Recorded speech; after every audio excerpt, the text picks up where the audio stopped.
Hi Ramayya అందరికీ. Morning లేవగానే ఒక న్యూస్ చూశాను.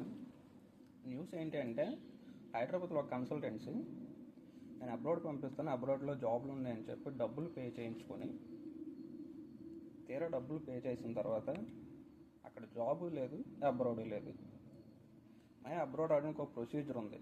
నిజంగా అబ్రాడ్ కంట్రీస్లో ఉన్న కంపెనీస్లో వాళ్ళకి రిక్వైర్మెంట్ ఉంటే వాళ్ళే ఇండియాకి వస్తారు.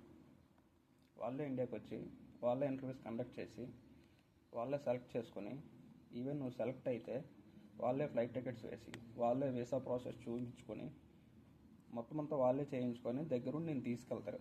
దానికంటే నువ్వు సపరేట్గా మనీ ఏం పే చేయాల్సిన అవసరం లేదు.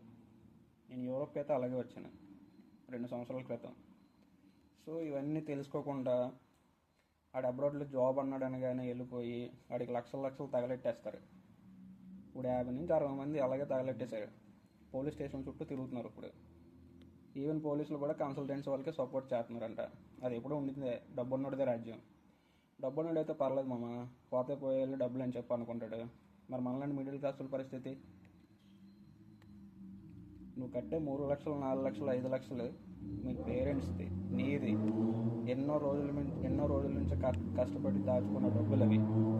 ముందు వెనక చూడకుండా ఆడు జాబ్ అన్నాడు, అబ్రాడ్ అన్నాడు కానీ తీసుకెళ్ళి ఆడి చేతిలో పెట్టేస్తావు. రావడానికి ఒక ప్రొసీజర్ ఉంటుంది. నేను అన్ని కన్సల్టెన్సీస్ గురించి చెప్పట్లేదు మయ్య, కొన్ని కన్సల్టెన్సీస్ ట్రస్టెడ్ కన్సల్టెన్సీస్ ఉన్నాయి.